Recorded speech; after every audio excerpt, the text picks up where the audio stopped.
আমি যেভাবে দেখি মিডিয়েশনটার সুযোগটা কোথায়, সেটা হচ্ছে যে আপনার জামাতে ইসলামী আপনার আহ, দেশে রাজনীতি করার সুযোগ পেয়েছে। সে রাজনীতি করছে।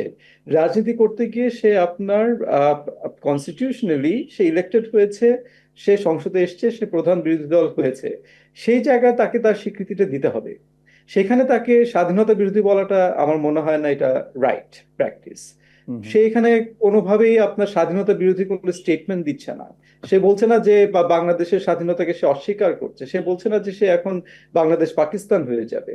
আচ্ছা, এখন আরেকটা বিষয় সেটা হচ্ছে যে আমরা তাকে বলতে পারি যে তাকে ক্ষমা চাইতে হবে, তার পূর্বের ভূমিকার ব্যাপারে তার একটা স্পষ্ট বিবৃতি দিতে হবে। সেইটা নিয়ে তর্ক হতে পারে, সেটা নিয়ে আপনার একটা দাবি উঠতে পারে। সেই দাবিটা যদি জামাত অস্বস্তি বোধ করতে থাকে, সেটা যদি সে স্বীকার করতে না চায়, তাহলে তার উপরে সেটা একটা ঝুলন্ত ফাঁসি হিসেবে থাকুক। রাইট। কিন্তু সেটা তো মানে কিন্তু সেটাকে আপনার, সেটার মানে তো এই না যে জামাতকে আপনি অস্বীকার করবেন, তাকে স্বাধীনতা বিরোধী ঘোষণা দিবেন। তাহলে তো এখন তাহলে তো তাকে আসলে মানে তাহলে আমরা সুযোগ দিলাম কেন তাহলে আপনার ইলেকশন করার, নির্বাচন করার তাকে সুযোগ দ্যাট দিলাম ইজ কেন দ্যাট ইজ এ গুড তার কোয়েশ্চেন বিরুদ্ধে কথা রুবায়েত। আমি এই প্রসঙ্গে আসিফ আপনার দৃষ্টি আকর্ষণ করতে চাই। রুবায়েত যেটি দিয়ে শেষ করেছেন, সেই জায়গা থেকে যদি আমরা একটু সামনের দিকে এগোতে চাই, যে আহ, তাদেরকে জনগণ ভোট দিয়ে নির্বাচিত করেছে, ডেসপাইট যে ৩০ লক্ষ যে শহীদ বা যে হত্যাকাণ্ড, বাংলাদেশের মহান মুক্তিযুদ্ধের যে গণহত্যা, সেটির সঙ্গে তাদের সম্পৃক্ততার যে সরাসরি অভিযোগ বা প্রমাণ মেলে, তারপরেও তারা রাজনীতি করার সুযোগ পাচ্ছে, সংসদে যাওয়ার সুযোগ পাচ্ছে। কিন্তু এই সংসদটি গঠিত হলো বা তৈরি হলো এমন একটি নির্বাচনের ভেতর দিয়ে, যে নির্বাচনে অভিযোগ যাদের বিরুদ্ধে রয়েছে তারাই এই পলিটিক্যাল স্ফিয়ারে নেই। তাহলে বিষয়টা কেমন হলো? কেমন সংসদ, কেমন গণতন্ত্র, সেটি নিয়ে যদি কেউ প্রশ্ন করে। না না, এই এই এই বিষয়টি তো অমীমাংসিত থেকে যাচ্ছি। এবং এই এই যে অমীমাংসিত বীজটি থেকে গেল, এখন যেটাকে খুব সামান্য একটা ফোসকা বলে মনে হচ্ছে, ভবিষ্যতে কিন্তু এটা একটা বড় রকমের বেদনার পরিস্থিতি সৃষ্টি করতে পারে। হুম হুম। অর্থাৎ এই যে আপনার একটি দলকে নির্বাচনে অংশগ্রহণ করতে দেওয়া হলো না, একটি দলকে নির্বাচনে, সবগুলো দল যদি নির্বাচনে অংশগ্রহণ করতো, এমনও দেখা যেতে পারতো যে সেই দলটিকে জনগণই প্রত্যাখ্যান করেছে। জনগণ তাকে একেবারেই কোনো ভোট দেয়নি। বা মুসলিম লীগের কথা আমাদের মনে আছে 1954 সালের নির্বাচনে 47-এ যে পাকিস্তান সৃষ্টির পেছনে মুসলিম লীগের অনুপ্রেরণা ছিল, মুসলিম লীগ প্রধান দল হিসেবে দায়িত্ব পালন করেছিল, সেই মুসলিম লীগ কিন্তু 1954 সালে বাংলাদেশ থেকে সম্পূর্ণ বিলুপ্ত হয়ে গেছে। হুম তো হুম। জনগণকে তো এই সুযোগটা আপনাকে প্রদান করতে হবে যে তারা কাদেরকে রাখতে চায় এবং কাদেরকে ছেড়ে দিতে চায়।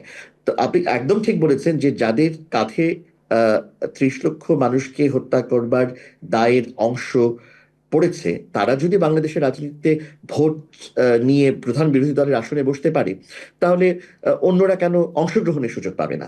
বাংলাদেশের মানুষ যদি তাদেরকে প্রত্যাখ্যান করে, তাহলে তারা এমনিতেই এলিমিনেটেড হয়ে যাবে। হুম হুম। কাজেই এই অমীমাংসিত বিষয়টি কিন্তু রয়ে গেল এই সংসদে, যেটার জন্য একটা না একটা সময়ে আমাদের কাউকে না কাউকে জবাবদিহিতার মুখে পড়তে হবে। তো সেই প্রসঙ্গটা থাকছে। আরেকটি কথা আমি এখানে একটু বলি, যে আপনি যে কি প্রশ্নটা দিয়ে শুরু করেছিলেন, যে স্বাধীনতার ঘোষক বিতর্ক আমরা আর কতদিন বইব। প্রথম কথা, সবচেয়ে মর্মান্তিক কি জানেন? রাজনীতি রাজনীতির জায়গায়, রাজনীতির ভাষায় আপনি আপনার নিজস্ব জায়গা থেকে একটা পরিস্থিতিকে পর্যবেক্ষণ করবেন, এবং সেটাকে আপনি যতটা আপনার রাজনীতির জন্য প্রয়োজন মনে করেন ততখানি অ্যাম্পলিফাই করবেন। সেটা রাজনীতি হতে পারে। কিন্তু মর্মান্তিক হচ্ছে পাঠ্য বইয়ে রাজনীতির এই ঐতিহাসিক বিষয়গুলো সম্পর্কে সরকার পরিবর্তনের সাথে সাথে এই বিকৃতির যে তুঘলকি কাণ্ড। অর্থাৎ আওয়ামী লীগ আসে, তারা একরকম করে রাজনীতির ইতিহাসের বয়ান দিবে, হুম হুম। বিএনপি আসলে একরকম করে দেবে। এই মীমাংসাটা কিন্তু অত্যন্ত জরুরি। হুম হুম। আমাদেরকে মনে রাখতে হবে, স্বাধীনতার ঘোষণা প্রশ্নের তো দুটো অংশ। হুম হুম। একটা হচ্ছে আইনি প্রশ্ন, আরেকটা হচ্ছে রাজনৈতিক প্রশ্ন। এখন আপনি যদি লক্ষ্য করেন যে বাংলাদেশের আহ, সংবিধানটাতে তৈরি করেছে গণপরিষদ, সেই গণপরিষদটা গঠিত হয়েছিল কিভাবে? গণপরিষদ গঠিত হয়েছিল প্রোক্লেমেশন অফ ইন্ডিপেন্ডেন্সের মাধ্যমে, যেখানে গণপরিষদের সদস্যরা নিজেরাই নিজেদেরকে গণপরিষদ বলে ঘোষণা করেছিলেন। সেখানে কিন্তু তারা পরিষ্কার করে বলেছেন যে 26শে মার্চ ঢাকায় বঙ্গবন্ধু শেখ মুজিবুর রহমান যে স্বাধীনতা ঘোষণা করেছিলেন, তাকে আমরা সমর্থন করছি এবং অনুমোদনও করছি। হুম হুম। কাজে আইনি দিক থেকে যদি দেখতে হয়, তাহলে বঙ্গবন্ধু শেখ মুজিবুর রহমান স্বাধীনতা ঘোষণা করেছিলেন। কিন্তু লক্ষ্য রাখতে হবে যে 27শে মার্চ পর্যন্ত বা তার পর পর্যন্ত, বা 10ই এপ্রিলে স্বাধীন বাংলাদেশের সরকার প্রতিষ্ঠিত হয়ে যাওয়ার আগ পর্যন্ত বাংলাদেশের মানুষ কিন্তু বঙ্গবন্ধু স্বাধীনতার ঘোষণাটা ওইভাবে শোনেননি।